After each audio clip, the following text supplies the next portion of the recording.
거는 의료진들은 보통 근거 중심의 의학이라는 것에 대해서 진료를 진행을 하시는데 인공지능이 그 결과를 내뱉었을 때 왜 이렇게 어떤 근거를 가지고 이런 결과가 나왔는지를 모르는 게 사람들이 잘 쓰지 않는 첫 번째 이유라고 할 수 있을 것 같습니다.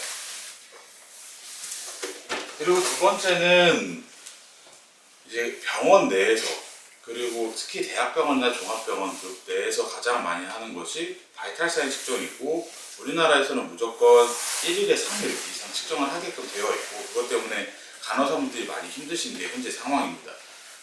근데 그것들에 대해서 단순히 간호사분만이 힘든 게 아니라 이것을 이제 환자 입장에서 한번 본다라고 하면은 환자 입장에서는 잦은 휴식 방해가 될 수 있습니다. 왜냐면 잘 때도 바이탈 사인을 측정이 되기 때문이죠.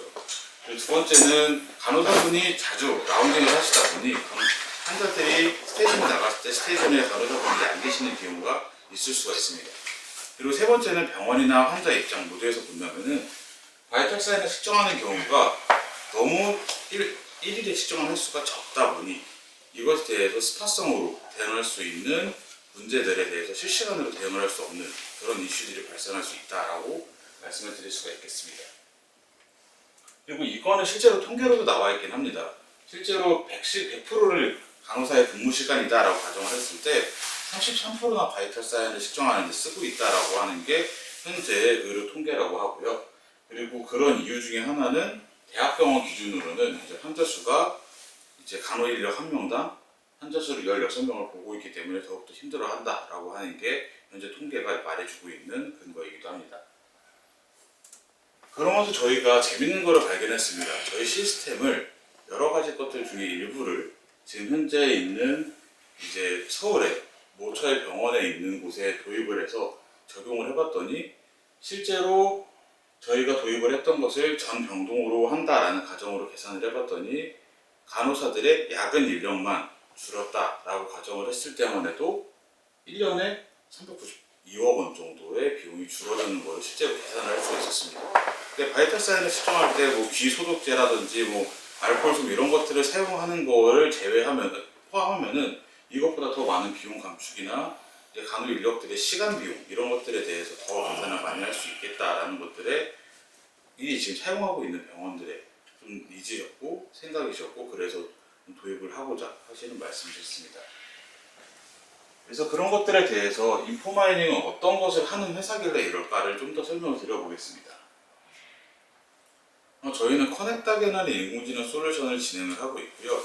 이것들이 지금 현재 하고 있는 의료시장과는 살짝의 다른 결을 가지고 있습니다.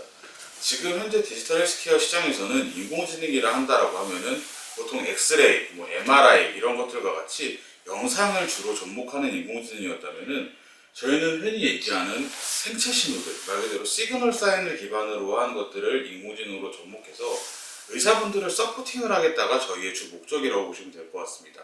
그래서 제가 차고 있는 이런 스마트 밴드 그리고 저희 회사가 추가적으로 개발하고 고도화시킨 플랫폼이나 아니면은 이제 AI 등을 포함해서 커넥탁 솔루션이라는 것을 진행을 하고 있고요.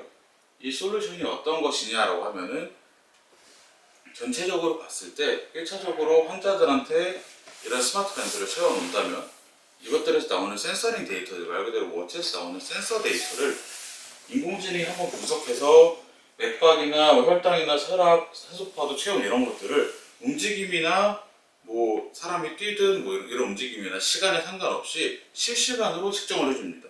그리고 심전도 같은 것도 당연히 분석을 해주게 되고요. 그리고 이런 실시간 데이터나 그리고 사람이 말하는 것, 사람들이 아프다라고 얘기했을 때 아픈 것을 잘 알 수 있는 방법은 사람이 입으로 얘기하는 것과 바이탈 사인이라고 얘기를 하더라고요. 그래서 저희가 말하는 것을 이제 의료진이 어떻게든 더 리포팅을 잘 받을 수 있을까를 고민해서 만든 의료진처럼 얘기할 수 있는 사전 문진 인공지능 이 두 가지를 결합해서 그 다음 단 말 그대로 의료진분들이 진료를 더 잘 하실 수 있게 클리니컬 디시전을 더 잘할 수 있게 저희가 서포팅을 하는 서포팅 시스템을 개발을 하고 있습니다. 그래서 베스트 프랙티스를 좀 더 뽑아드려서 예를 들어서 이전에 이런 병원이나 이런 논문에서는 이런 A라는 환자가 상태가 갑자기 나빠졌을 때 이런 비슷한 케이스들로 뭐 1, 2, 3 같은 케이스가 베스트 케이스였고 뭐 5, 6, 7 같은 케이스가 워스팅 케이스였는데 이 중에서 선생님께서 이 케이스들을 보고 골라보시면 어떠실까요? 라는 말 그대로 서포팅을 지원하고 있는 게 저희 시스템이라고 보시면 될 것 같습니다. 당연히 이 시스템을 만들기 위해서는 여러 가지 기술들이 들어가고 측정을 정밀화하거나 여기에 대해서 진료를 예측하거나 보조를 하는 이거에 대한 인공지능이 당연히 들어갈 수밖에 없다라고 말씀을 드릴 수가 있겠습니다. 제가 앞서 말씀드린 기술에 대해서 좀 더 정확도 같은 것들을 말씀을 드리는 게 아무래도 여기 계신 여러 박사님들이나 연구자분들께는 훨씬 더 와닿을 것 같다라는 생각입니다. 저희가 지금 하고 있는 것을 그대로 말씀을 드리자면은 일단은 제가 앞서 말씀드린 것처럼 실시간으로 재고 있는 바이탈 사인 4가지 맥박 그리고 수축기 이완기혈압 그 다음에 이제 체온 그리고 산소 포화도가 되겠습니다. 그럼 여기 보시는 게 이제 오차입니다. 정량적으로 나와 있는 퍼센트가 아니라 말 그대로 절대값이라고 보시면 될 것 같고요. 실제 지금 병원에서 사용하고 있는 의료진들의 의료기기나 아니면은 의료진이 손으로나 수기로 측정하는 매뉴얼 혈압기기와 비교를 해서 실시간으로 비교를 해서 나오는 오차들이고요.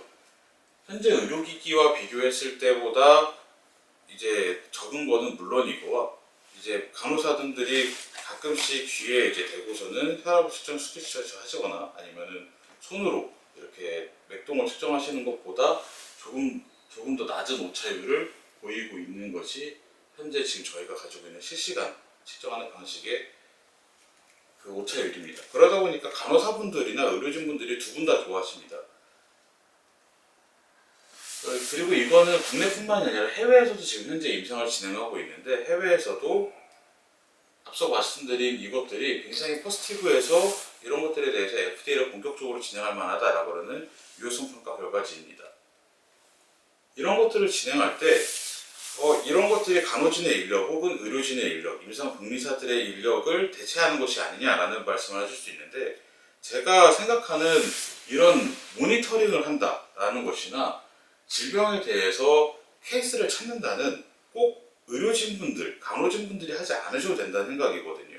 이거에 대해서는 일반인들도 의료기기가 있다면 얼마든지 할 수 있고 일반인들도 케이스만 찍어준다면 얼마든지 찾을 수가 있다고 생각하는데 왜 진료를 보셔야 되고 더 하셔야 될 정말 엑스트라 잡이 아닌 본연의 업무를 더 잘할 수 있는 분들이 그거를 못하게 해야 되는 환경일까라는 게 제가 드는 의구심이었고 저희는 그래서 의료진분들이나 간호진분들의 골든 룰을 말 그대로 건드리지 않는 그분들이 하는 역할들을 더 잘하실 수 있게끔 원격 진료가 필요하시다. 진료가 좀 더 빠른 진료가 필요하시다. 그러면은 인공지능이 리포팅을 해드리고 진료를 봐드리고 생체신호 모니터링에 대해서 내가 하는 게 귀찮아 대신해줘라고 그러면은 인공지능이 대신해주고 그리고 리포팅을 하셔야 된다라고 하시면은 케이스 리포팅 이런 것들 학회에서 제출하시잖아요.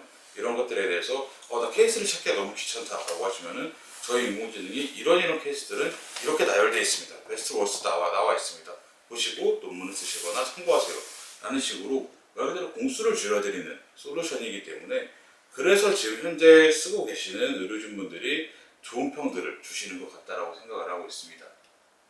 그리고 그 이외에도 보시면은 제가 앞서 말씀드린 것처럼 말하는 인공지능 예를 들어서 저희가 기본적인 의료진분들이 초진 말 그대로 저희가 디벨롭하게 막 깊숙하게 뎁스 있게 이 환자가 이렇기 때문에 이런 질병을 가지고 있어는 할 수는 없습니다. 하지만 저희가 예를 들어서 어디가 아파서 오셨나요? 라고 했을 때 배가 아팠어요. 언제부터 아프셨죠? 옛날부터요. 그게 얼마나 되실까요? 위가 아프실까요? 아래가 아프실까요? 그러면서 목은 안 아프신가요? 이런 것들을 물어볼 수 있게끔 만들어진 인공지능이 있습니다. 이제 당연히 자연어, 사람들이 말하는 것을 기반으로 된 인공지능이고요. 그 인공지능에 대한 지금 기술이 지금 전 세계에서 가장 높은 퍼포먼스를 가지고 있어서 작년에 논문지에 학술지에도 실리게 되었고요. 그리고 맨 앞서 말씀드린 인공지능에 대해서 항상 사람들이 퀘스천 마크를 품고 있는 그러니까 딥러닝은 항상 블랙박스라고 얘기를 하거든요. 왜 이렇게 나왔느냐라는 근거가 없는 저희는 그것이 싫었습니다. 왜냐면 이게 안 풀리면 의료진분들은 결국에는 사용할 때 퀘스천 마크를 항상 가지실 테니까요. 그래서 저희는 딥러닝에다가 머신러닝이라는 논리 구조를 붙여서 결과가 나올 때 이러이러한 논리를 가지고 이런 결과값을 내뱉었습니다라는 것들을 알려드리는 겁니다. 예시로 만약에 예를 들어 환자가 나 목이 아파서 병원에 방문했어 라고 얘기를 했을 때 갑자기 인공지능이 밑도 끝도 없이 그런데 발톱은 괜찮아? 라고 얘기하면은 정말 어이가 없는 인공지능이잖아요. 근데 얘기를 했을 때 목이 아파서 왔어. 그러면 기침은 하지 않아? 라고 대답 물어봤을 때 의료진분들은 궁금하실 수 있거든요.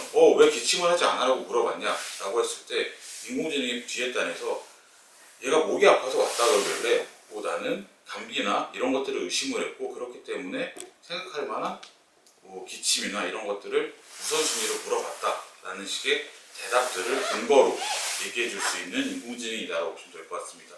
이것도 역시 근거가 있는 인공지능으로서 좀 높은 평가를 받아서 트리플 AI라고 하는 이제 마치 의료계에서는 네이처즈 같은 그런 인공지능 저널에서 초청을 받아서 발표를 하고 왔었고요.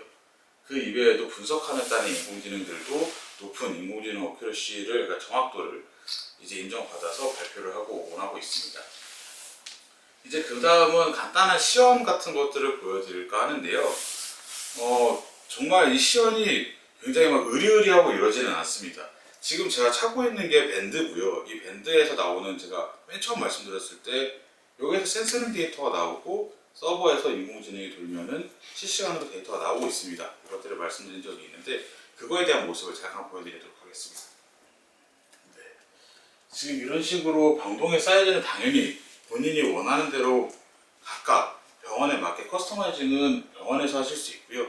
이거를 제가 조금 더 디테일하게 보여드리고자 했는데 지금 현재 쓰고 있는 병원의 망을 접속하려고 했더니 접속이 안 되네요. 그래서 외부망이다 보니까 접속이 안 되는 것 같아서 지금 현재 제 거를 그냥 보여드리고 있습니다. 이게 지금 현재 저인 상황이고요.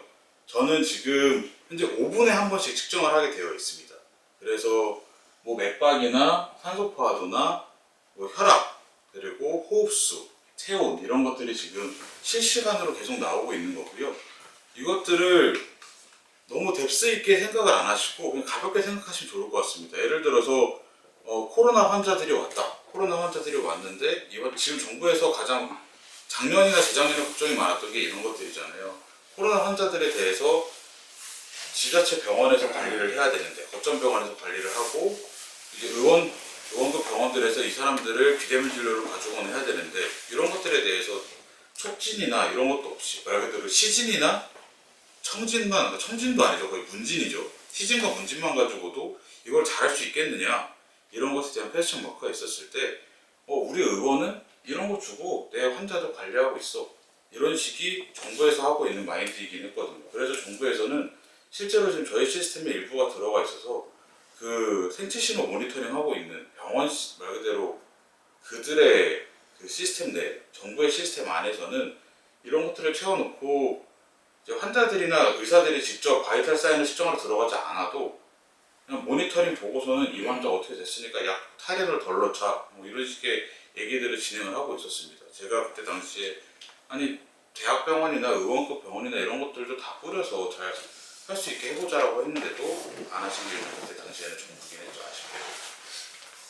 네, 여튼 그래서 지금 이런 식으로 저희는 진행을 하고 있고요. 이게 단순히 대학병원뿐만이 아니라 의원급에서도 당연히 사용을 하게 되고 관리하고 있는 특히 만성질환 환자들이나 아니면 주기적으로 자주 방문하시는 환자들이 있다면은 요즘에는 원격치료들이나 이런 것들도 많이 활용이 되고 있기도 하고 그게 아니라면은 이게 일순간 딱 왔을 때 한 번만 왔다가 가는 사람들에 대해서 이 사람이 정말 제대로 된 측정을 하고 제대로 된 검사를 한 걸까라는 퀘스천 마크를 하게 된다면은 이것들을 좀 더 디테일하게 이 사람들의 흐름이나 트렌디를 보고서는 이 사람이 이랬구나.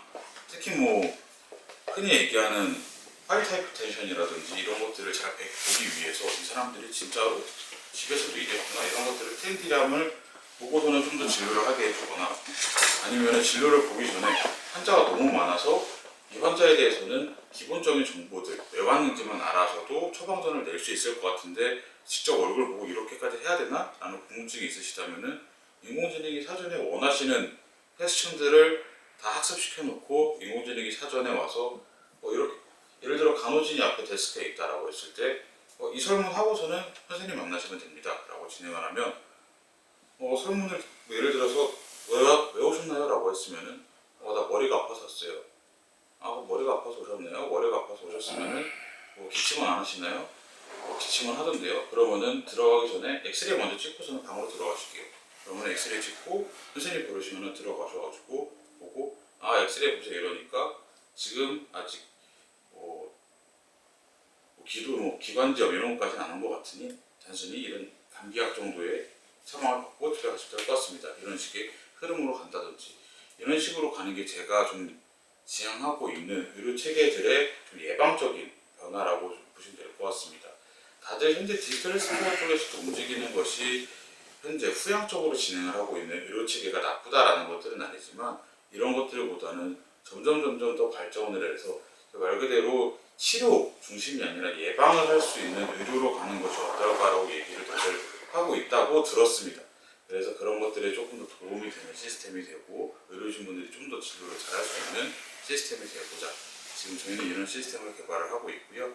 이런 것들을 지금 간단하게 이제 이런 것들도 있습니다. 지금 우리 사회에서는 이런 것들도 개발돼서 의료시장에서 쓰여지고 있습니다. 라는 것들을 말씀드리고 싶어서 그래서 이 자리에 나와서 너무 감사하게도 말씀을 드리고 있는 것 같습니다. 혹시나 이런 것들을 한번 써보고 싶으시거나 아니면은 이런 것들에 대해서 추가로 궁금하다라는 것들이 있으시면은 말씀해 주시면 언제든지 말씀해 주시면 거기에 대해 답변을 드릴 수도 있고요. 지금 말씀 주시면은 거기에 대해서 더 추가적으로 말씀을 드려도 좋을 것 같습니다. 텔레닥하고